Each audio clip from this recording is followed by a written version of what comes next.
5G ou lampe à huile, les Français vont-ils devoir choisir leur camp? Mais c'est vraiment majeur le passage de la 4G à la 5G, ça va changer notre vie. Qu'est-ce que le progrès de la 5G? Un frigo qui vous envoie un SMS pour vous dire il vous manque du lait, il vous manque du yaourt. Qu'est-ce qu'on fait alors? On le fait quand même? Faut-il déployer cette 5G? Je sais pas. Bon, la 5G pour nous, ça sera lancé dans combien de temps? La 5G est controversée. Ce sont des centaines d'articles postés qui disent tout et son contraire, qu'elle est géniale et cause le cancer. Alors sommes-nous en train de rejouer la querelle des anciens contre les modernes version tech? C'est ce qu'on va voir tout de suite.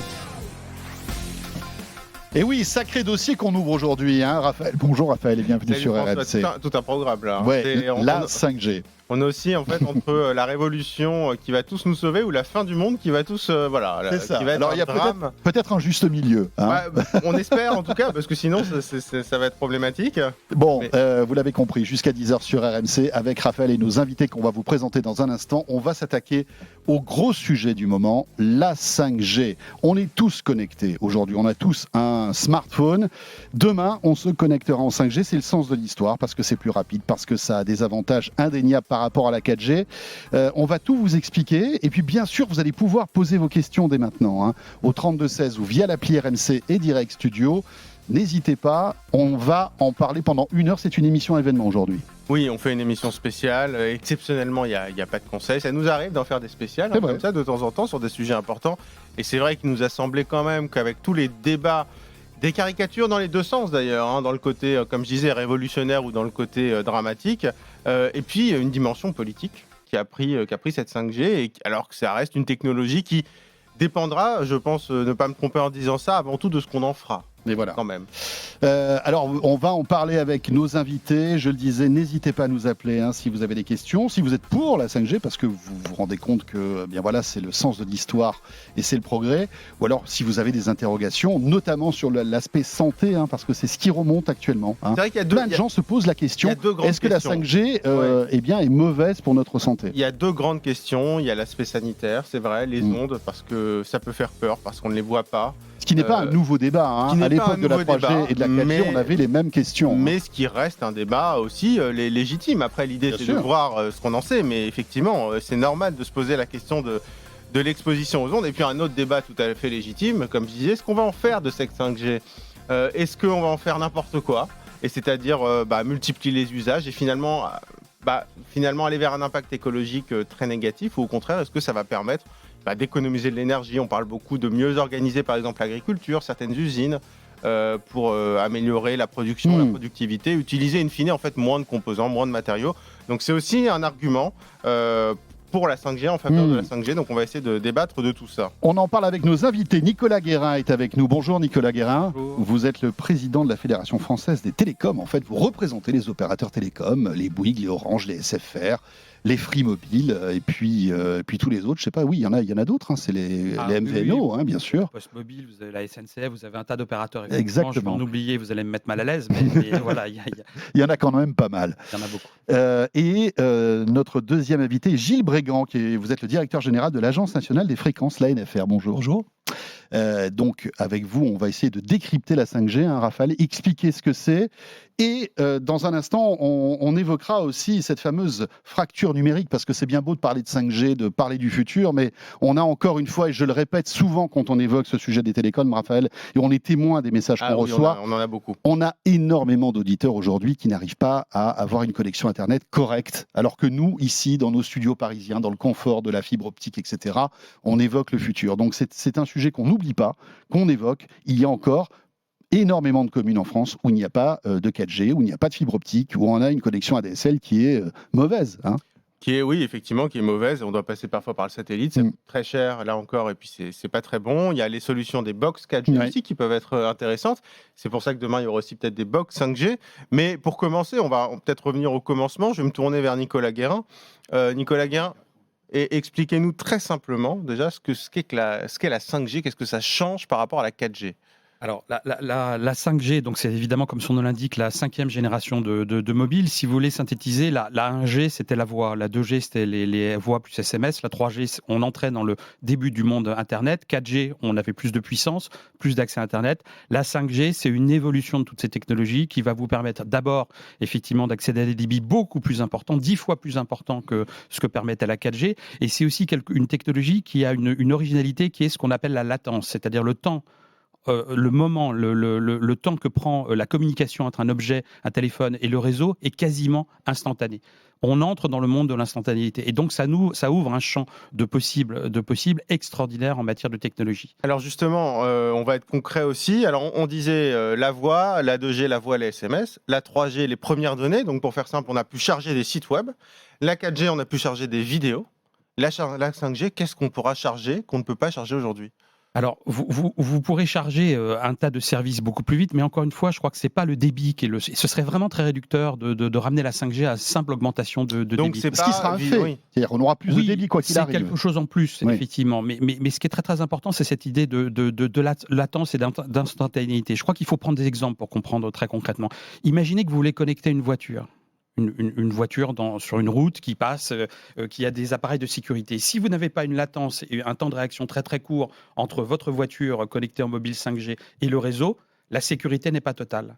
Voilà un exemple concret de ce que permettra la 5G. Parce que la 4G, en fait, pourrait connecter un véhicule, c'est déjà le cas, mais il y a une latence qui est plus forte, qui est de plusieurs dizaines de millisecondes, Exactement. qu'on n'aura pas avec la 5G, c'est ça ? Et ces Exactement. dizaines de millisecondes gagnées, en fait, apportent une sécurité supplémentaire. Exactement. Et vous pouvez multiplier à l'infini les exemples. Oui. Prenez la robotique. En robotique, si vous avez la capacité de faire interagir des robots dans un instant donné, un robot intervient, l'autre robot se prépare à intervenir. Là où aujourd'hui, un robot intervient, il se retire, un autre robot intervient, il se retire. On est, encore une fois, dans le monde de l'instantanéité. Pourquoi lancer la 5G maintenant ? Est-ce que c'est le bon moment ? Parce que la technologie est mature, parce que 22 pays l'ont lancé dans le monde, tous nos voisins européens l'ont lancé, l'Italie, l'Espagne, la Pologne, la Roumanie, certains l'ont lancé depuis 1 an, et que c'est maintenant que se préparent les applications et les solutions de demain. Si on ne lance pas la 5G, on n'a pas ce laboratoire en grandeur réelle qui nous permet d'expérimenter les usages et de se préparer à l'industrie de demain. Voilà, ça c'est une des premières raisons. L'autre raison qui est très claire, c'est que les débits, les besoins de des Français augmentent massivement ces dernières années. 30% chaque année depuis 3 ans, 50% de besoins en plus l'année dernière. Et donc, les Français attendent ces besoins-là et nos fréquences 4G vont être saturées d'ici 2022-2023. Elles vont commencer à saturer d'ici 2022-2023. Donc, on a besoin de ces fréquences. Nicolas Guérin, que dites-vous à tous ceux qui vous disent écoutez, moi, la 4G sur mon mobile, ça marche super bien, j'ai pas besoin de la 5G ? Qu'est-ce que vous leur dites ? Alors, je leur réponds d'abord qu'ils ne sont pas obligés de la prendre, contrairement à ce que tout le monde dit. C'est-à-dire qu'aujourd'hui, en France, vous avez des réseaux 2G, des réseaux 3G, des réseaux 4G, des réseaux 5G. Si vous voulez utiliser votre téléphone 2G d'il y a 10-15 ans, vous pouvez continuer. Donc, je réponds déjà aux détracteurs de la 5G que, contrairement à ce qu'on entend, on n'impose pas la 5G. On la propose. Et donc, ce qu'on va leur dire, c'est que leur rappeler aussi que quand le téléphone mobile a été lancé, dans les années 90, on nous disait très clairement c'est un gadget. Quand on a lancé la DSL, on nous a dit, vous allez reconnaître un argument, on nous a dit c'est pour regarder la télé sur un ordinateur, ça sert strictement à rien puisque j'ai mon antenne radio et mon antenne râteau et ma télé qui permettent de recevoir. Quand on a lancé la fibre, on nous a dit ça sert à rien. Les gens ont commencé à utiliser cette technologie. Et ce qu'on constate qui est très clair, c'est qu'une fois qu'ils l'utilisent, le retour en arrière est quasiment impossible. Les gens ne veulent plus s'en passer. Vous avez tous assisté à des dîners où on parle de cinéma, tout le monde sort son mobile, cherche tel film, tel acteur, etc. Aujourd'hui, on a plus de 70 millions d'abonnés mobiles en France. 77% des Français ont un smartphone, c'est-à-dire un téléphone qui permet d'accéder à Internet mobile. 51% des connexions Internet se font via un mobile, pas via un PC, via un mobile. L'Internet aujourd'hui est mobile en France. 39% via un PC. Donc on voit bien, et je vous l'ai dit, les débits chaque année augmente.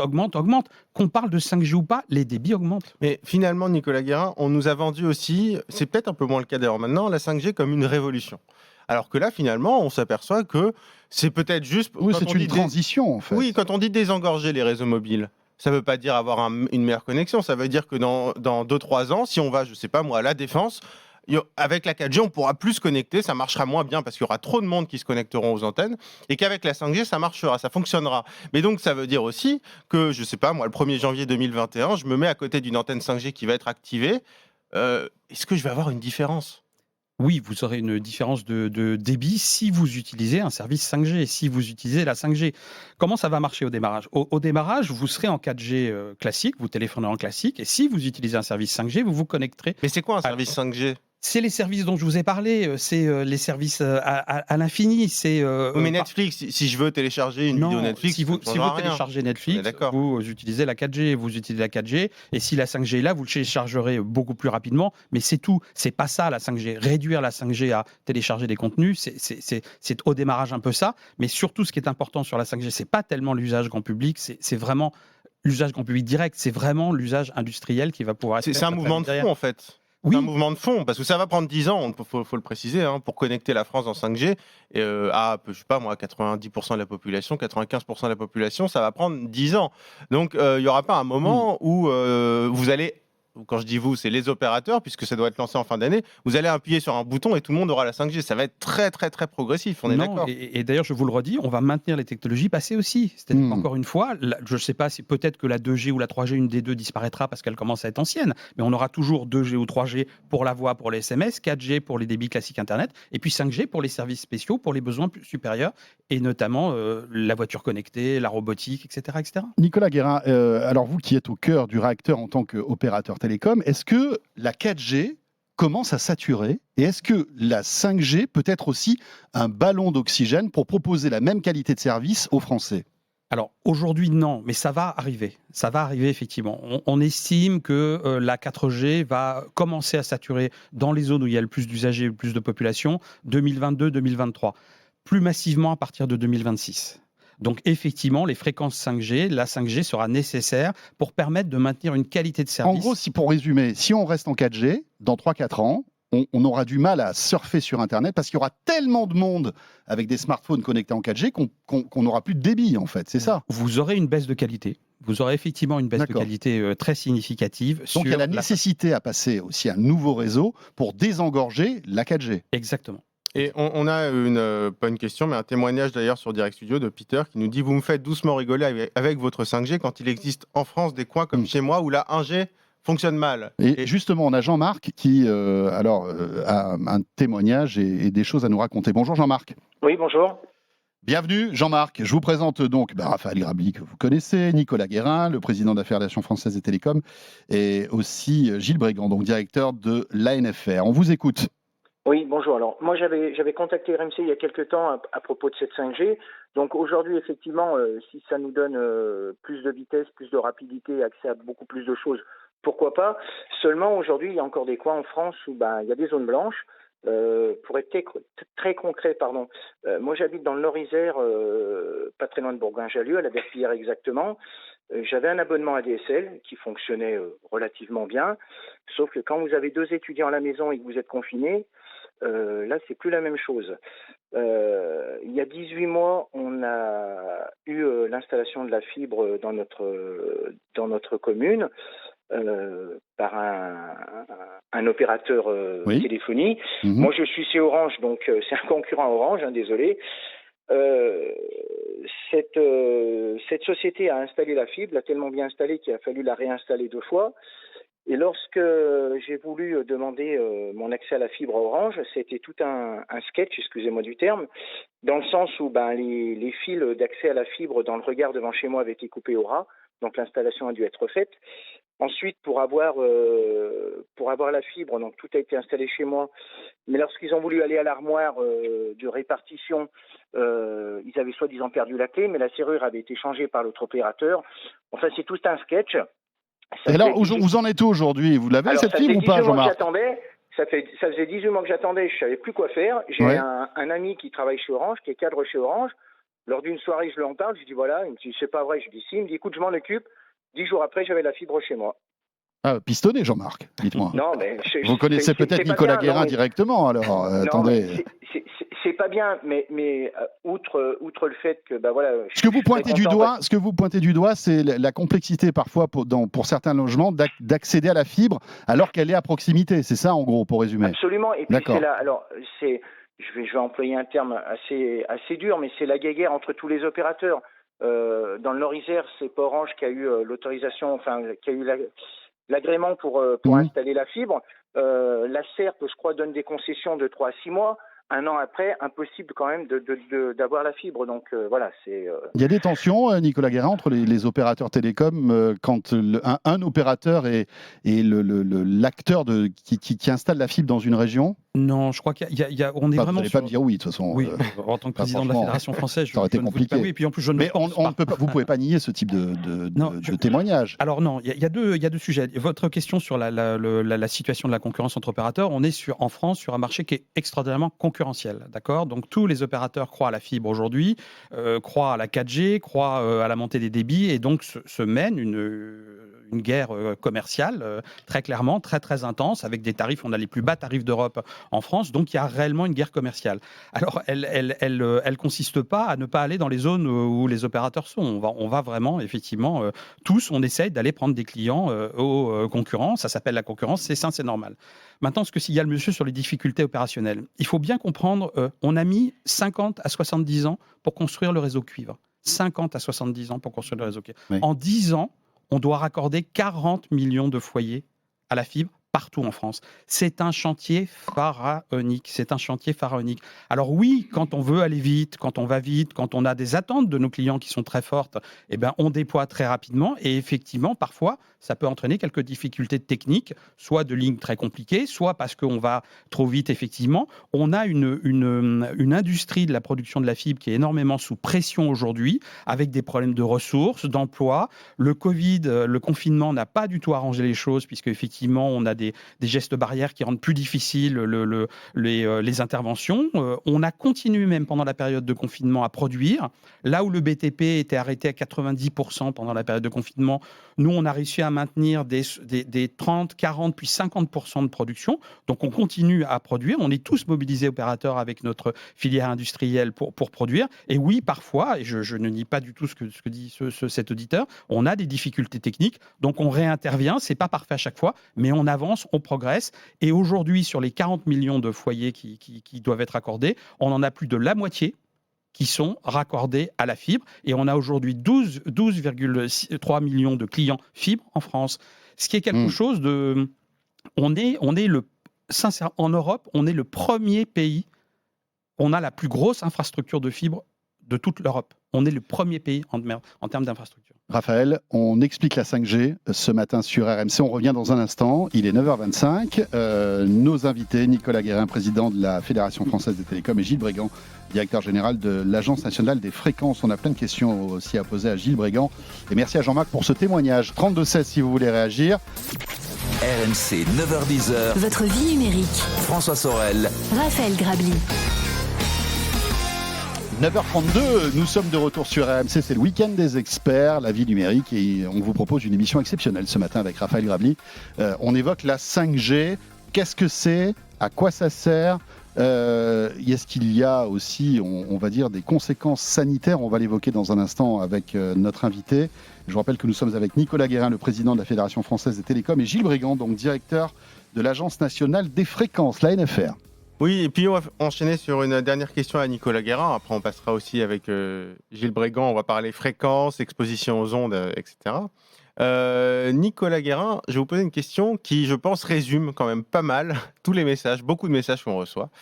C'est, grosso modo, est-ce qu'il ne faut pas terminer, entre guillemets, la 4G avant de passer à la 5G, dans la mesure où beaucoup de gens nous entendent parler de 5G et nous prennent un peu pour des aliens. C'est-à-dire qu'eux ont du mal à téléphoner et ont encore plus de mal à utiliser leur mobile et Netflix ou simplement aller sur Internet. Parce qu'il y a plein de gens qui n'ont pas encore la fibre, qui ont un ADSL de 1982 et qui n'ont pas de 4G.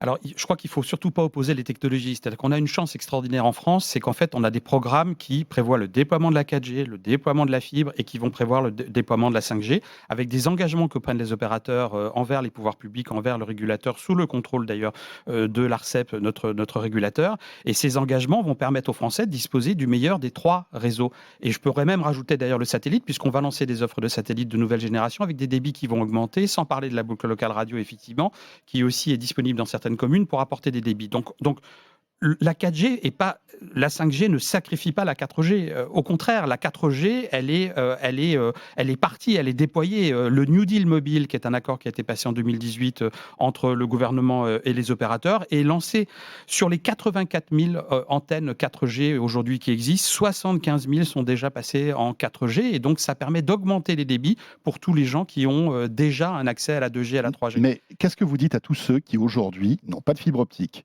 n'ont pas de 3G, n'ont pas de 4G, ont un Internet qui est vraiment poussif alors qu'on est en 2020. Qu'est-ce que vous pouvez leur dire ? Je leur réponds d'abord qu'on va apporter effectivement la 4G dans les zones blanches, ça fait partie du New Deal. Il y a 19 700 sites en 4G qui ont été construits depuis le début du New Deal pour permettre d'apporter cette 4G. Donc on leur dit la 4G arrive, on comprend qu'elle arrive jamais assez vite, hein. On le voit bien, on inaugure toutes les semaines des sites avec des gens qui témoignent et on voit bien que la 4G est attendue, elle est indispensable, elle est nécessaire. Donc on va leur apporter. En parallèle, on continue à déployer massivement le FTTH, 20 milliards d'euros. La fibre ? Oui, pardon. Non, je traduis pour tout à fait, Raphaël. nos auditeurs. 20 milliards d'euros en 10 ans dans ce chantier, dont 80% sont des investissements privés. Donc on continue à accélérer et on n'oublie pas les zones rurales, effectivement, sur la fibre. On doit faire 100% des zones dites moins denses, nous opérateurs, ce qu'on appelle la zone AMI, on doit les faire d'ici 2022. Donc 100% de ces zones-là. La zone très dense continue à être déployée. Et puis, il y a des zones d'initiative dites publiques qui continuent aussi intensément à être déployées, avec des fonds publics injectés dans le plan de relance. On a vu plus de 500 millions d'euros injectés pour aider les collectivités à déployer aussi. Donc, on continue, on déploie. Donc, on apportera encore une fois, et on devra en être content. Ce n'est pas le cas dans les autres pays européens. On apportera le meilleur des réseaux mobiles, donc 4G, dans un premier temps, le meilleur de la fibre. Et puis, la 5G viendra peut-être un peu plus tard, mais elle viendra en complément. Juste encore une fois pour faire l'écho de toutes les questions d'auditeurs qui nous disent « j'ai pas d'Internet », quand est-ce que ça va se régler ? Quand est-ce que tous les Français auront un Internet correct, que ce soit en 4G ou en fibre ? Quelles sont les échéances ? Vous avez vraiment une échéance majeure, un tournant qui est 2022, qui est vraiment la date effectivement des engagements qui correspondent entre les engagements, la fin des engagements 4G, la fin des engagements fibre sur l'essentiel du territoire. Donc il y a des dizaines de milliers, voire des centaines de milliers de personnes qui d'ici 2022 auront accès à un Internet de qualité. 40 millions de personnes sur la fibre. 40 millions de locaux, pardon. C'est même pas de personnes, c'est 40 millions de locaux. Aujourd'hui, 99% de la population a accès à la 4G et on va poser chaque opérateur plus de 5000 sites pour couvrir les zones blanches. Donc il y a encore 5000 sites qui vont être il y en a activés. déjà 1900 qui ont déjà été faits sur les 5000 sites, mais on va continuer à activer. Chaque semaine, encore une fois, on inaugure des sites pour apporter. Et puis, vous aurez aussi des solutions complémentaires qui vont être la 4G fixe. Effectivement, quand on ne peut pas apporter la 5G parce qu'il y a des difficultés techniques telles qu'on ne peut pas aller sur un chalet de montagne ou sur une zone très isolée, on va faire de la 4G fixe. Et puis, on apportera de la 5G fixe aussi, puisque dans les appels d'offres qui sont lancés là, il y a aussi des obligations de proposer de la 5G fixe. On apportera de la 5G fixe. Donc, tout ça est parfaitement complémentaire et encore une fois, va permettre à la France d'avoir les meilleures infrastructures de télécommunications d'Europe. Donc, on patiente jusqu'en 2022, on va dire. Il faut patienter. Et quand on parle de 4G fixe, 5G fixe, je précise, c'est les fameux box 4G, box 5G qui peuvent remplacer temporairement ou sur le long terme une mauvaise connexion ADSL. Et c'est vrai qu'on a beaucoup d'auditeurs qui nous disent j'avais de l'ADSL, c'était pas terrible, et j'ai pris une box 4G, c'est vachement mieux. Avec des contraintes, c'est qu'on n'a pas de l'Internet illimité la plupart du temps en 4G. En box 4G, on n'a pas la même liberté d'usage qu'avec une connexion ADSL ou fibre. On va passer à une partie qui est très sensible aussi, alors indirectement qui peut concerner notre santé, mais sur vraiment le sujet de l'exposition. Et pour ça, on a avec nous Gilles Brégan. Gilles Brégan, bonjour, rebonjour. Bonjour. Donc vous êtes directeur général de l'ANFR, c'est l'Agence nationale des fréquences. Donc vous vous occupez de vérifier que les règles sont bien appliquées, notamment. Vous réalisez beaucoup de mesures. Mais question très simple déjà, au niveau de ces fréquences, ces fameuses fréquences des émissions, qu'est-ce que va changer la 5G par rapport à ce qui existe déjà, par rapport à la 4G notamment ?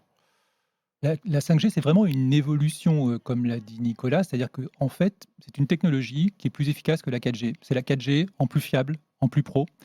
Et donc, d'abord, la 5G, elle fonctionne sur les fréquences qu'on utilise aujourd'hui. Elle peut fonctionner sur les fréquences de la 2G, de la 3G, de la 4G. Là, il n'y a pas de différence. Ce sont les mêmes fréquences, simplement, ça va un peu plus vite. Mais ce qui va se passer, comme on le fait chaque fois qu'on introduit une nouvelle génération de téléphonie mobile, c'est qu'on va mettre sur la table 2 bandes de fréquences supplémentaires. Et à court terme, à partir du 29 septembre, donc la semaine prochaine, les enchères vont reprendre pour la bande des 3,5 GHz. C'est une bande qui va donner plus de capacité, qui va être réservée à la 5G. Et aujourd'hui, n'existe pas en 4G. Aujourd'hui, la 4G, elle s'arrête à 2,6 GHz. Donc, en fait, elle n'existe pas en 4G. On va mettre effectivement, comme on l'a fait chaque fois, pratiquement 2 bandes de fréquences pour chaque G.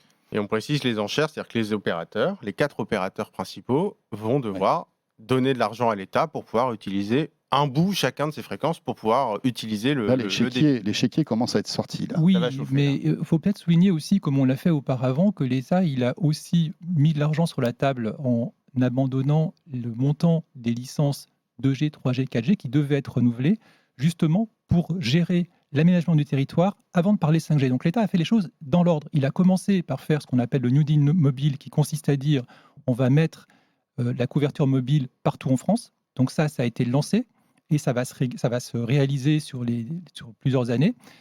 Et puis, effectivement, une fois que ça a été bien mis en place, maintenant, on s'occupe de la 5G. C'est pour ça aussi que la France n'est pas allée aussi vite sur la 5G que l'Allemagne, l'Italie, etc., parce qu'on a fait les choses dans l'ordre. Donc, aménagement du territoire, ça, c'est garanti par le New Deal, et la 5G, c'est le changement de techno. Alors, question très concrète. Je suis dans une ville, aujourd'hui, je me balade, j'ai des antennes 4G. Demain, j'aurai des antennes 5G. Est-ce que je vais être exposé à plus de fréquences qu'avant ? Ce qu'on voit, c'est qu'en réalité, si par exemple, la 5G ne se faisait pas, en continuant dans les villes, puisqu'on parle bien des villes, on va avoir une augmentation de l'exposition qui est liée à la 4G. Parce que la 4G, en fait, pour pouvoir tenir la croissance des usages, elle va avoir besoin d'augmenter la puissance. Et ça, on a fait un test en simulant Paris 14. On s'aperçoit que finalement, si on reste en 4G à Paris 14, on va augmenter l'exposition d'à peu près 70%. Mais si on introduit la 5G, alors, en fait, on va pouvoir augmenter, suivre le trafic, suivre la croissance, mais on augmentera l'exposition sensiblement moins, de l'ordre de 30-40%. La 5G, en fait, elle est plus efficace sur les ondes et elle va permettre d'obtenir du débit en plus en exposant moins. Pourquoi ? Parce qu'en fait, en 5G, on va introduire des antennes qui sont directives et qui vont apporter l'exposition là où les gens demandent du débit avec un téléphone et pas ailleurs. Alors, on va revenir dans un instant, on va continuer sur l'aspect sanitaire de la 5G, parce qu'il y a maintenant les très très hautes fréquences, les fréquences millimétriques, qui elles, alors, on ne sait pas si elles sont dangereuses, mais en tout cas, focalisent le débat. On en parle dans un instant, mais c'est vrai que je voulais rajouter une petite rectification. Pascal, qui est dans le Var, nous envoyait un petit message sur Direct Studio. Je parlais tout à l'heure des box 4G. C'est vrai que certains opérateurs proposent de l'illimité en 4G. C'est vrai, il y a Free et notamment Bouygues Télécom, mais pas tous les opérateurs. Et il faut bien se renseigner avant de souscrire une offre, parce que ça peut être par exemple 200 ou 250 gigas et après on a un débit réduit. Donc, mais c'est vrai qu'il y a des opérateurs qui proposent de l'illimité. Merci Pascal pour ce petit rectificatif. 9h42, on évoque la 5G avec Raphaël et nos invités. À tout de suite sur RMC. RMC jusqu'à 10h. Votre vie numérique. RMC jusqu'à 10h. Votre vie numérique. François Sorel. Raphaël Grabli. 9h46, c'est le retour du week-end des experts. La vie numérique et la 5G avec Raphaël Grabli et nos invités. Nicolas Guérin, président de la Fédération française des télécoms, et Gilles Brégand, directeur général de l'Agence nationale des fréquences, l'ANFR. Raphaël, on évoque bien l'aspect sanitaire de la 5G parce qu'il y a énormément d'interrogations, voire des crispations sur ce sujet. Forcément, ça peut être anxiogène, on peut le comprendre. Et c'est pour ça que je vais demander à Gilles Brégand de l'ANFR des résultats, parce que vous avez mesuré concrètement l'exposition avec des antennes 5G, avec des antennes 4G, et évidemment en ayant en tête les normes, ce qu'on a le droit de faire. Vous avez d'ailleurs publié pas mal de documents. Alors tout ça est public, c'est sur le site internet de l'ANFR, c'est très intéressant. C'est quoi les résultats ? Les résultats, ils sont très simples. Dans une ville comme Paris, par exemple, en moyenne, on a à peu près 1 vol par mètre dans les rues. Il faut savoir qu'en 4G, la limite à ne pas dépasser, c'est entre 30 et 40 vols par mètre. Donc vous voyez, un 30e, un 40e Ça, de c'est la en limite. 4G. Un volt par mètre. 4G. On a de la marge, on va dire. En 5G, même si on a un petit accroissement d'exposition, comme je l'ai dit, on va passer à 1,5 volts par mètre. Et donc, on va avoir une limite qui va monter aussi. Elle va monter à 61 volts par mètre. Donc, on va être à peu près à un 40e de la limite. Donc, en réalité, les fréquences qu'on met en plus pour la 5G sont des fréquences qui vont interagir moins avec le corps parce qu'elles vont avoir un effet qui va être plus superficiel. Donc, l'ANSES, justement, est en train d'étudier ça. Et donc, ils ont fait un rapport, ils en feront un autre l'an prochain. C'est vraiment surveillé. Et nous, en tout cas, à l'Agence des fréquences, on est en contrôle de tout ça. On est capable, et on est probablement la seule agence en Europe qui fait ce travail, on est capable de contrôler le niveau d'exposition et d'agir de manière très précoce dès que l'exposition dépasse 6 volts par mètre. 6 volts par mètre, c'est 1/10 de la norme. Donc, on est vraiment attentif. Alors, un mot sur les ondes millimétriques maintenant. Ça, c'est le futur de la 5G. Ça sera déployé dans quelques années. On parle de dizaines de gigahertz là pour avoir encore plus de débit, etc. Et c'est vrai que c'est ça qui cristallise un petit peu peut-être les personnes qui sont contre la 5G, parce qu'il y aurait peut-être des suspicions de nocivité pour la santé. Qu'est-ce qu'on en sait aujourd'hui de ça ? Les ondes millimétriques, l'ANSES en a parlé dans son rapport et donc a déjà étudié, c'est les ondes qu'elle connaît finalement le mieux dans le rapport qu'elle a rendu, puisqu'elle a déjà étudié les ondes millimétriques, par exemple, des scanners corporels dans les aéroports.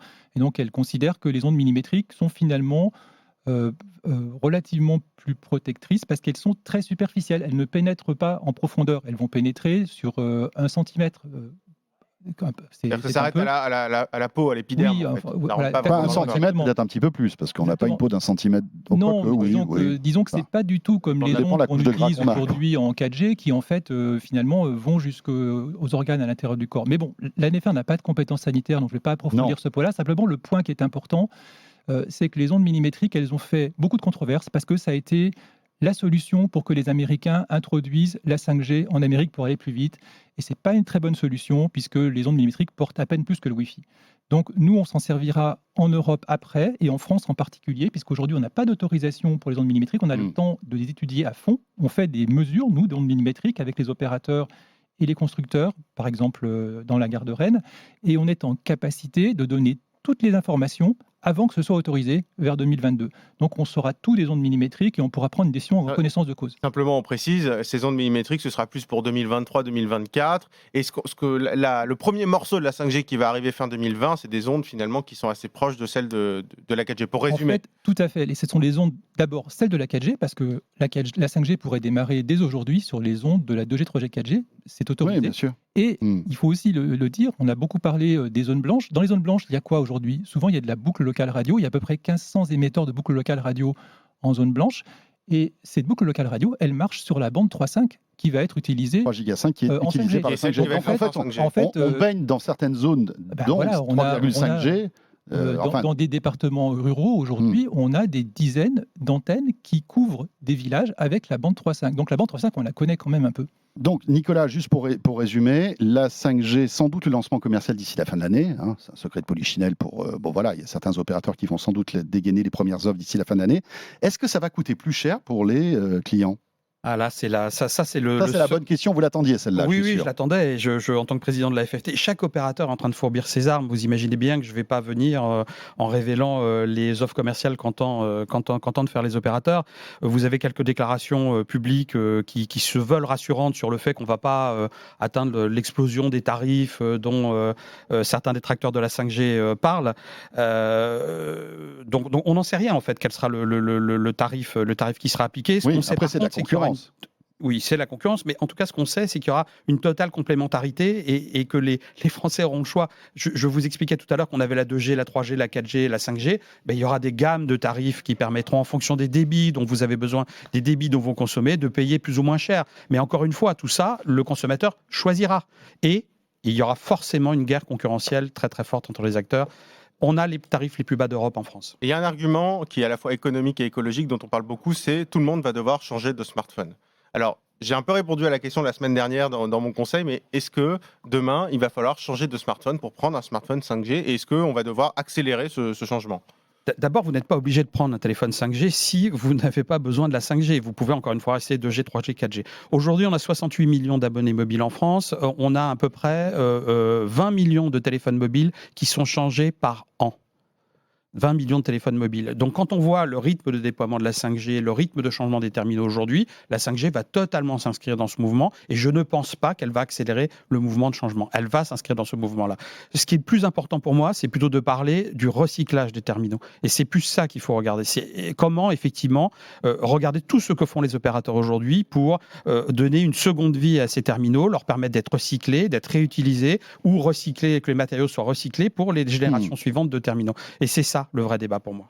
Gilles Brégant. Et vraiment, Mot de la fin. un mot, contrôle. C'est-à-dire que l'Agence des fréquences a déjà prélevé sur le marché les téléphones compatibles 5G pour les tester, vérifier leur DAS et vérifier que l'exposition des téléphones 5G est bien maîtrisée. Et vous publiez DAS, d'ailleurs... rappelons ce que c'est, hein, c'est le taux en fait de débit d'absorption. Voilà, débit d'absorption Et encore, il y a 2-3 mois, vous avez mis un smartphone hors du marché. Et je précise aussi, c'est intéressant, chacun peut demander gratuitement, c'est sur le site officiel du gouvernement, à la NFR, de venir réaliser gratuitement une mesure là où on souhaite. Donc si on est inquiet par son niveau d'exposition, on peut faire réaliser gratuitement une mesure. C'est intéressant de le savoir. On en a déjà fait près de 5000 cette année, malgré le confinement. Donc c'est vraiment quelque chose qui est facile à faire et qui permet d'avoir toute la transparence. Et puis rappelons qu'on baigne dans les ondes, hein, la FM, la TNT, le Wi-Fi à la maison. Donc voilà, c'est un sujet malgré tout. Vous savez, aujourd'hui, les opérateurs tout autour de mobiles, nous. avant la 5G, ils ont pratiquement autant de fréquences que celles qu'on utilisait à l'époque de la télévision analogique.